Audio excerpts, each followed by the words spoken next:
అప్పుడు మన కాశ్మీర్ మనదే అయిపోయింది, మనం ప్రశాంతంగా వెళ్ళొచ్చు, ప్రశాంతంగా ఉండొచ్చు, అక్కడంతా మంది అని ఎంతోమంది ఇక్కడ నుంచి ఈ సమ్మర్ హాలిడేస్ ఈ టైంలో టూర్ల కింద వెళ్తారు. అలాంటి వాళ్ళని పట్టుకొని ప్యాంటలు ఓడదీసి వాళ్ళ హిందువుల ముస్లిమ్సా చూసి మరి చంపిందే కాకుండా అక్కడ ఉన్న ఆడవాళ్ళకి చెప్పారంట ఏమని, వెళ్ళి మీ మోడీకి చెప్పు ఏం చేస్తాడో ఏందని. ఎంత పెద్ద మాట అన్న ఇది. మనం ఇన్ని రోజులు ఏమనుకున్నాం, ప్రశాంతంగా ఉంది, బాంబ్ బ్లాస్ట్లు లేవు, గొడవలు లేవు, ఉగ్రవాదం లేదు అనుకున్నాం. కానీ ఇది వచ్చింది. దీనికి మెయిన్ రీజన్ ఏంటంటే కేవలం నేను చెప్పేది ఏంటంటే, నాకు తెలిసినంతవరకు నేను అనుకునేది ఏంటంటే వాక్ బోర్డ్ ఏదైతే ఉందో మొన్న దాన్ని క్యాన్సిల్ చేయడం, దానివల్ల ఇది చేశారు, కావాలని చేశారు, మోడీ చెప్పుకో అని రేంజ్కి వాళ్ళు వెళ్ళారంటే అది ఖచ్చితంగా బయట నుంచి వచ్చిన వాళ్ళ, బయట దేశం నుంచి వచ్చిన వాళ్ళ, లేకపోతే మన దేశంలో ఉన్న వాళ్ళకి ఏమైనా డబ్బులు ఇచ్చి చేయించారు, లేకపోతే మన దేశంలో ఉన్న వాళ్ళు కోపంతో వెళ్ళి చేశారనేది తెలియదు. కానీ ఇదైతే మాత్రం ఖచ్చితంగా ఇది చాలా బాధాకరమైన విషయం. అండ్ ఇంకోటి ఏంటంటే, రేపు అన్న రోజున మనం కాశ్మీర్ వెళ్ళాలి, మనము ప్రశాంతంగా ఉండాలి అని, సరదాగా ఉండాలి అని వెళ్ళాలన్నా కూడా ఈ రోజున భయపడే పరిస్థితి, వెళ్ళడానికి భయపడే పరిస్థితి. సో ఇలాంటి రోజు రాకూడదు ఖచ్చితంగా. కాబట్టి నేను ఏమనుకుంటున్నా అంటే, ఎవరికి ఇవ్వాల్సింది వాళ్ళకి ఇస్తే, అంటే ప్రతి ఒక్కళ్ళు కూడా సమానంగా, మన భారతదేశంలో ఎవరు ఎక్కువ ఎవరు తక్కువ కాదు, అన్ని మతాలు సమానం, అన్ని కులాలు సమానం అని చెప్పేసి అంటున్నారు. కాబట్టి దాన్ని అలాగే ఉండనిచ్చి మన దేశం డెవలప్మెంట్ మీద దృష్టి పెడితే బాగుంటుంది. మత కళలు, గొడవలు, మణిపూర్లో జరిగింది మొన్నంతా గొడవలు, అక్కడే మన బంగ్లాదేశ్, ఈ రోజేమో కాశ్మీర్, ఎందుకు నాకు అర్థం కావట్లేదు. ఇవన్నీ ఎందుకు నాకు అర్థం కావట్లేదు. మన దేశం డెవలప్ చేయాలి, ఆ పక్క దేశాలు ఏమో అభివృద్ధి మీద అడుగులేస్తూ ఎక్కడికి వెళ్తుంటే మనం మాత్రం ఇంకెక్కడే కొట్టుకుని మన మధ్యలో మనకే గొడవలు పెట్టుకుని మనమే కొట్టుకుని చచ్చిపోతున్నాం. సో ఇదైతే మాత్రం ఖచ్చితంగా ఇది ప్రశాంతంగా కూర్చుని మాట్లాడి చర్చించుకోవాల్సిన విషయం ఇది. ఖచ్చితంగా మోడీ గారు అయితే మాత్రం ఏదో ఒకటి చేయాలి డెఫినెట్గా. ఇప్పుడు పట్టుకుని అరెస్ట్ చేసి, ఇప్పుడు చంపిన వాళ్ళు ఎవరైతే వాళ్ళు పట్టుకుని అరెస్ట్ చేసి జైల్లో పెట్టి వాళ్ళు మేపినంత మాత్రాన చనిపోయిన వాళ్ళ ఫ్యామిలీలకి అయితే మాత్రం అన్యాయం జరిగినట్టే, వాళ్ళైతే తిరిగి తీసుకురాలేము మనం. సో ఇలాంటి ఘటనలు మళ్ళీ జరగకుండా ఉండాలంటే ఖచ్చితంగా నేను చెప్పేది ఏంటంటే, ఖచ్చితంగా ఎవరికి ఉండాల్సినవి వాళ్ళకి వదిలేసి మన భారతదేశంలో డెవలప్మెంట్ కోసం, అంటే మన పక్కనోడి మీద పడకుండా, ఈడి మీద పడకుండా, వాడి డెవలప్మెంట్, వాడి పనిలో వాడు పడిపోయి వాడి జీవితం వాడు చూసుకుని ఎదిగే విధంగా రూపాయి సంపాదించుకోవాలో, ఎదగాల అన్న విధంగానే ప్రతి ఒక్కరికి కనుక అవకాశం అనేది కల్పిస్తే ఇలాంటి గొడవలు అనేవి జరగకుండా ఉండాలి నా ఉద్దేశం. ఓకే. సో ఆటోమేటిక్గా మనం మళ్ళీ ఇంతకుముందు లాగానే ఒక 400-500 ఏళ్ళు వీళ్ళ మీద అటాక్ చేసేసి ఆర్థికంగా దోషేయచ్చు, వీళ్ళని టోటల్గా అంతమంది ఇచ్చొచ్చు అనే ప్రయత్నంలో భాగంగా చేస్తున్నారంట. రే భారతదేశం రా బాబు, ఒక్కసారి గుసుకే మారే అనుకో, ఇంట్లోకి వచ్చి దూరి కొట్టింది అనుకో, సర్జికల్ స్ట్రైక్ చేశారు చూసారా, ఆ టైంలో మళ్ళీ ఒకసారి దూరి కొట్టారనుకో మీ పునాదులు కదిలిపోతాయి. మన నిఘా వర్గాలు వాళ్ళని ఉగ్రవాదులని కనిపెట్టలేకపోయాయి. సో మన మిలిటరీ విఫలమయ్యారు. ఖచ్చితంగా విప్లవత కనబడుతుంది, మిలిటరీ డ్రెస్సులు కనబడుతున్నారు అంటారు. అంటే అక్కడ లోకల్ విచ్చలవిడిగా వాళ్ళు అంత ఈజీగా తిరుగుతున్నారంటే అక్కడ ఉన్న లోకల్ పబ్లిక్ ఎంత సపోర్ట్ చేస్తున్నారో అర్థం చేసేసుకోండి. సో అటువంటి ప్రాంతాలకు పోవటం రావటం సహాయం చేయడానికి కూడా ఇబ్బందికరంగా ఉంటుందంట అక్కడ. సో అటువంటిప్పుడు మన వాళ్ళు ఖచ్చితంగా ఉండాలి కదా. మళ్ళీ బార్డర్లో ఉండే రాష్ట్రాలు, బార్డర్లో ఉండే ప్రాంతాలు, సో ఆటోమేటిక్గా మన మిలిటరీ ఉండాలి, అక్కడ ఉన్న లోకల్ గవర్నమెంట్ ఉండాలి, మున్సిపాలిటీ ఉండాలి, ఒక అంబులెన్స్ అరేంజ్ చేయాలి గవర్నమెంట్. ఎందుకంటే సో అటాక్లే కాదు, నార్మల్గా కూడా చల్లగా ఉంటుంది కాబట్టి వాతావరణం హైట్ పోయిన కొద్దీ గాలి పీల్చుకోవడానికి ఇబ్బందికరంగా ఉంటుంది. ఆ మంచు ప్రాంతాలు జారి కింద పడిపోవచ్చు, జారి కింద పడిపోయినప్పుడు సహాయం చేయడానికి కూడా అవకాశం లేని ప్రాంతాలు అంటున్నారు. సో ఆడ ముందుగానే కొంచెం ఉండి మనం కొంచెం జాగ్రత్త తీసుకుంటూ ఉంటే మంచిది.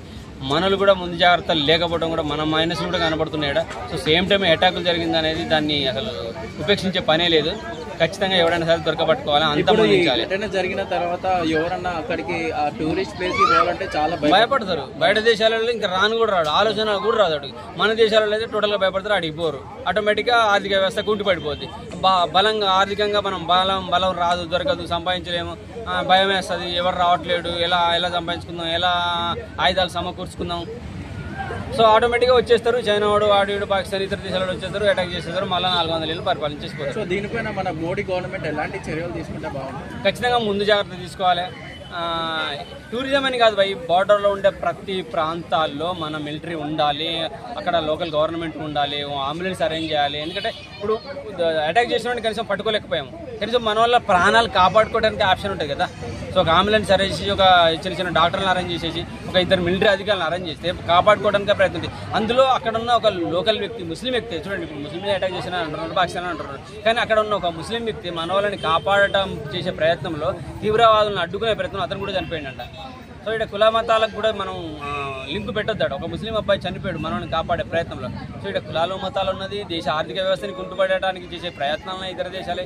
సో అన్ని విధాలు ఉన్నాయి కాబట్టి మన ఇంటెలిజెన్స్ కూడా కొంచెం ముందు జాగ్రత్తగా అక్కడ మిలిటరీని ఏర్పాటు చేయాలి. లోకల్ గవర్నమెంట్ ద్వారా ఒక ఆంబులెన్స్ అరేంజ్ చేసి అక్కడ ఉన్న లోకల్ అధికారులని, పోలీసులని, లేదంటే గవర్నమెంట్ తరఫున లోకల్ లీడర్స్ ఉంటారు కదా సపోర్ట్ చేసేవాళ్ళు, పబ్లిక్ సపోర్ట్ చేసేవాళ్ళు, సాయం చేసేవాళ్ళు. సో అటువంటి వాళ్ళు అరేంజ్ చేసి మనం ముందు జాగ్రత్త మనం తీసేసుకొని సో ఇటువంటి అటాక్లప్పుడు కనీసం మన ప్రాణాలు కాపాడుకునే ప్రయత్నం చేస్తే బాగుంటుందని ఏదో కోరుకుంటున్నాను.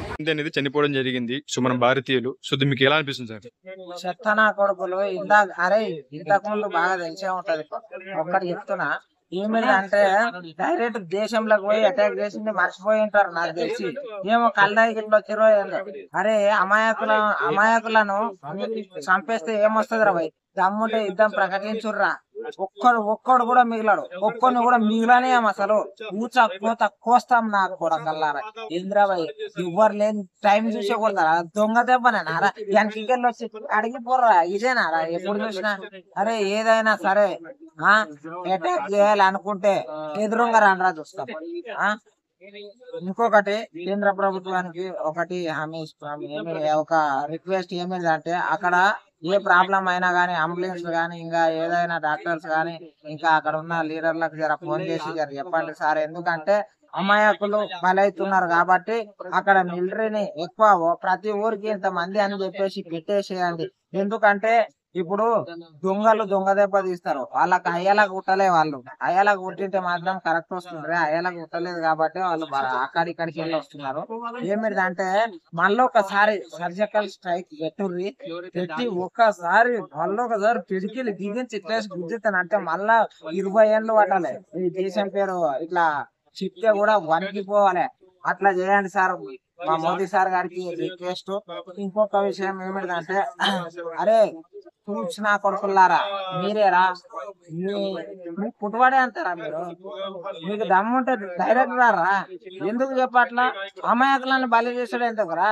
సైనికులతోటి బార్డర్ కాడ కలవలేదు, దమ్ము లేదా ఆడ లేకుంటది మీకు. ఎందుకంటే ఆడ మొగుండ్లు ఉంటారు కదా, దొంగతాపుల మీద వచ్చి జనాలను చంపడం కదరా. అంటే ఇప్పుడు ఎక్కువగా హిందువులనే టార్గెట్ చేసినట్టు తెలుస్తుంది కదా ఈ చంపడంలో. దీని వెనకాల ఎవరు ఉండొచ్చు అంటారు? ముఖ్యంగా ఈ దేశంలో ఉన్న హిందువులు, ఇతర కులస్తులు అందరు ఏకం కావాలి.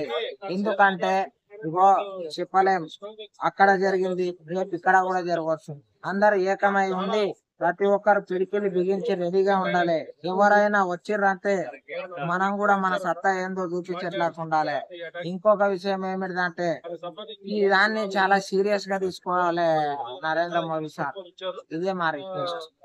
ఒకవేళ నువ్వు ప్రైమ్ మినిస్టర్ అయితే నువ్వేం చేస్తావు ఈ సిచ్యువేషన్? మనకంత సీన్ లేదు కానీ సార్కి అయితే ఒకటి అనుకుంటున్నాం అంతే. మనకంత సినిమా ఏడున్నది, మనము అసలు ఊహలు కూడా వద్దు. ఎందుకంటే అక్కడ బలవుతుంటారు అమాయకులు. ఈ జోక్ టైం కాదు. ప్రతి ఒక్కరు దయచేసి నువ్వులు ఎక్కడ ఉన్నా గానీ ఇది చూసిరు కదా, ఇది చూసైనా సరే ఇప్పటికైనా మన లోపల మనకు వర్గభేదాలు లేకుండా అందరు ఏకంగా ఉండి ఏక తాటిగా ఉండాలని నేను రిక్వెస్ట్ చేసుకుంటున్నా. ఎందుకంటే మనకు దేశ భవిష్యత్ ఇంపార్టెంట్. ఏంటంటే దేశంలో ఉన్నోళ్ళని వాళ్ళని వీళ్ళని అటాక్ చేస్తా ఉంటే మన దేశంకి ఎవరు చూడరు. రాకపోతే ఆర్థిక వ్యవస్థ ఎంత వస్తుంది. ఆలోచన చేయండి.